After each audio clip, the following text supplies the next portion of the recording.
Hello everyone, আমি সুরভি। জ্ঞানজ্যোতি coaching সেন্টারের পক্ষ থেকে তোমাদের সবাইকে জানাই আরও একবার স্বাগত।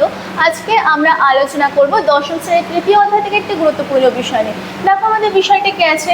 ভারত মহাসাগরে গ্রীষ্মকালীন স্রোতের বর্ণনা দাও। অর্থাৎ ভারত মহাসাগরে গ্রীষ্মকালে যে স্রোতগুলির সৃষ্টি হচ্ছে সেই স্রোতগুলো নিয়ে কিন্তু আজকে আমরা আলোচনা করব। তো দেখো কি দেওয়া রয়েছে।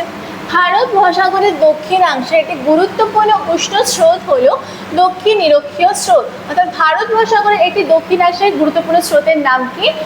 দক্ষিণ নিরক্ষীয় স্রোত। এই স্রোতটি কি হচ্ছে? নিরক্ষরেখার দক্ষিণাংশ দিয়ে, নিরক্ষরেখার দক্ষিণ দিক দিয়ে কি করছে? দক্ষিণ পূর্ব আয়ন বায়ুর প্রভাবে পূর্ব থেকে পশ্চিম দিকে কিন্তু প্রবাহিত হচ্ছে।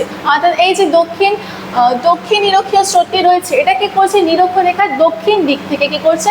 দক্ষিণ পূর্ব আয়ন বায়ুর প্রভাবে পশ্চিম থেকে কিন্তু পূর্ব থেকে কিন্তু পশ্চিম দিকে প্রবাহিত হচ্ছে।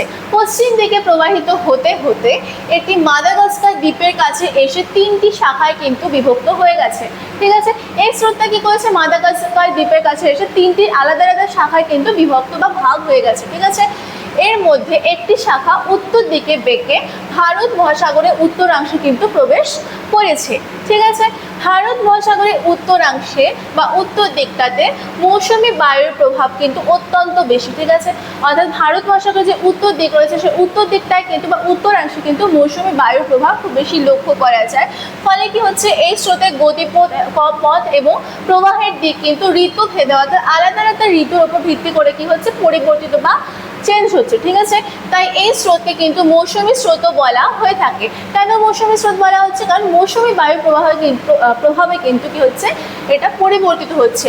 গ্রীষ্মকালে দক্ষিণ পশ্চিম মৌসুমী বায়ুর প্রভাবে এই স্রোত দক্ষিণ ভারতে বা ডান দিকে কিন্তু প্রবাহিত হয়ে থাকে। তারপরে কি আছে দেখো, আফ্রিকার পূর্ব উপকূল বরাবর সোমালিয়ার পাশ দিয়ে প্রবাহিত হওয়ার সময় এই স্রোত সোমালি স্রোত নামে কিন্তু আবার পরিচিত। এই যে স্রোতটা রয়েছে, এই স্রোতটা যখন কি করে?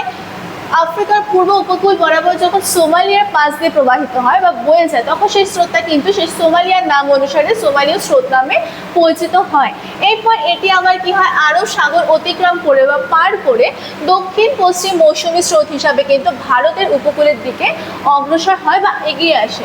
ঠিক আছে, এবং বঙ্গোপসাগরের মধ্যে দিয়ে কিন্তু সুমাত্রা দ্বীপ পর্যন্ত পৌঁছে যায়।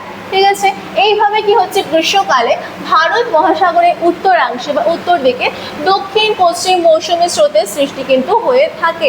ঠিক আছে, এই স্রোত ভারত, শ্রীলঙ্কা ও দক্ষিণ পূর্ব এশিয়ার জলবায়ু ও বৃষ্টিপাতে কিন্তু গুরুত্বপূর্ণ ভূমিকা পালন করে থাকে। ঠিক আছে, তো আজকে আমরা কি আলোচনা করলাম? যে ভারত মহাসাগরে গ্রীষ্মকালীন যে স্রোত রয়েছে সেই স্রোতটা নিয়ে কিন্তু আজকে আমরা আলোচনা করলাম। তো আশা করছি আজকে আলোচনা তোমরা সবাই বুঝতে পেরেছো। সবসময় একটি ছোট্ট ইনফরমেশন তোমাদের দিয়ে রাখছি। দেখো, তোমরা যারা ভাবছো আমাদের সাথে যুক্ত হবে, স্ক্রিনে দুটো নাম্বার দেওয়া আছে, যে কোনো একটি নাম্বারে কিন্তু তোমরা কল করে আমাদের সাথে যুক্ত হয়ে যেতে পারো। যে সুযোগগুলি পেয়ে যাচ্ছে, দেখো পিডিএফ আকারে কিন্তু নোটস পেয়ে যাচ্ছ। তোমাদের যদি কোনো রকম ডাউট থেকে থাকে সেটা ক্লিয়ার করার সুযোগ কিন্তু তোমরা আমাদের সাথে যুক্ত হয়ে যাওয়ার পর পেয়ে যাচ্ছ। এছাড়াও রেকর্ডেড ক্লাসেস, পরীক্ষার আগে সাজেশনস পেয়ে যাচ্ছ, মক টেস্ট এবং লাইভ ক্লাসেসের মতো সুযোগ সুবিধাও কিন্তু তোমরা আমাদের সাথে যুক্ত হয়ে যাওয়ার পর পেয়ে যাচ্ছ। তো আজকের জন্য ক্লাস কিন্তু এতটুকুই ছিল। দেখা হচ্ছে পরের ক্লাসে। Thank you.